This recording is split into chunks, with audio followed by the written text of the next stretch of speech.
An activity that I like to do during my morning ritual at my altar is some deep breathing exercises. I am a sufferer of anxiety. I have been my whole life. And in the past decade or so of cognizant adult living, I've learned that there are a lot of things that I can do every day to stop anxiety from spiraling out of control throughout the day. So if I start in the morning with some breathing exercises, it makes me a much more grounded person. So these come from Ayurveda. I'm going to use the English terms so that you can have a better memory for what they are. And these are 3 exercises that I do, not every day. Some days I need one more than the others. Other days I find myself doing one of them throughout the whole day. But you'll see that they're useful and, for the most part, pretty easy to do. You'll see what that means with cooling breath. So the first one I do, and this isn't anything revolutionary if you've done yoga, but it's just simply called deep breathing.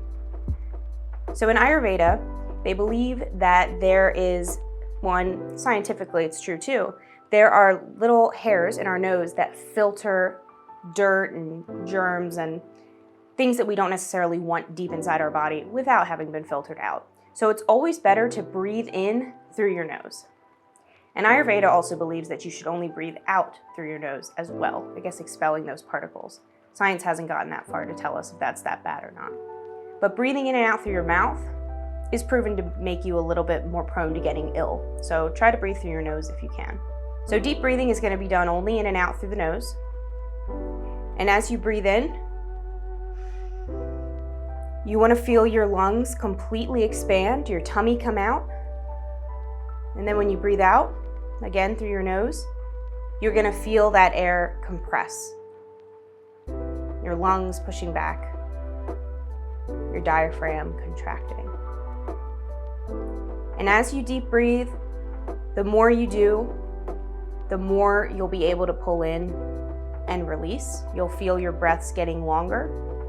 And that calms your brain cells. You're putting more oxygen into your bloodstream, and that is moving throughout your body and awakening your body and your brain for a better day. And you'll notice if you breathe in and then out through your mouth, and then in and then out through your nose, you'll actually feel more control breathing out through your nose. And it's almost like the oxygen, you can feel it in your head more than just leaving your body. Like it kind of enters your bloodstream a little bit better. So the other one is called alternative nostril breathing. And some people in ashrams in India will actually do this 70 to 300 times each nostril. I do 10, so start where you will.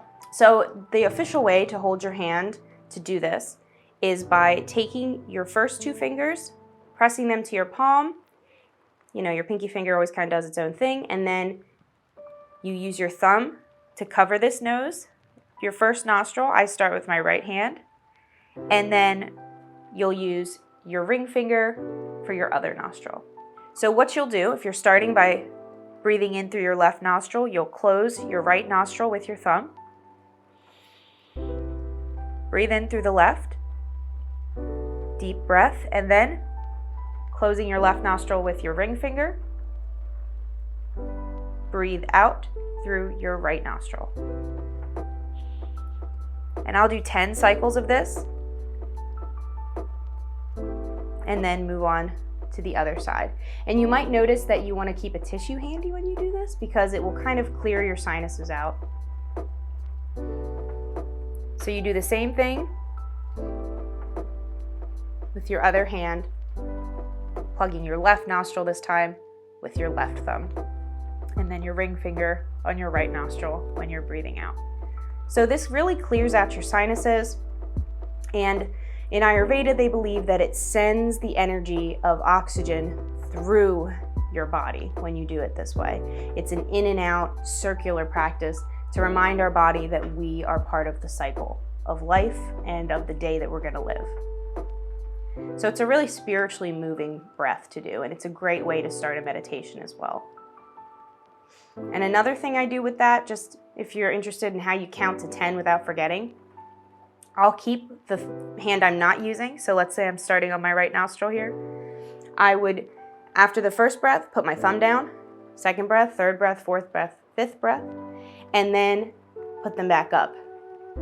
So once my hand is back open, I know I've done 10 on my first side, and then I switch and do the same for the other side. So that's alternative breathing. That's my favorite one, actually. I do that one the most. And then the third and final breathing technique I'll show you from Ayurveda is called cooling breath. And if you're interested in Ayurveda, I would love to help coach you a little bit on this. It's something that has really, really helped my life, and it's been a huge grounding force for my spirituality. So cooling breath is really beneficial in the summer or when you're hot or overheated. Could be from the weather, could be from menopause, could be from an anxiety attack, could be from something somebody just said in a room and you're like, I can't believe he feels that way about things. It's helpful. So you breathe in through your nose, and then this is the one that you might have to have a certain genetic skill for. You roll your tongue and breathe out through your tongue. So it cools the air with the moisture of your tongue, and it cools your body temperature as well. I also think it helps in anxiety attacks because it forces your brain to focus on making that shape and breathing that way. So it kind of just gives you something to think about instead of the anxiety, which is a good effect, I think. So I'll show you what that whole one looks like.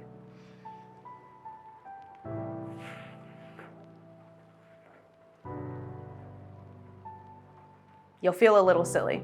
That also helps if you have an anxiety attack. And you'll notice you kind of make this hissing sound.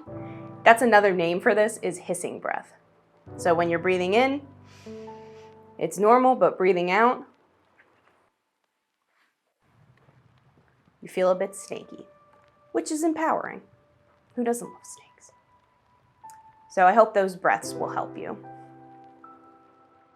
If you found these breathing exercises helpful, I'd love for you to take a look at my course, Manifesting a Spiritual Life, where I build on these practices and give you the tools and exercises for reflection and growth to help you ground in a spiritual mindset and build a spiritual life that takes you on a journey of growth. You can find the link to my course below in the description or at seekingnumina.com.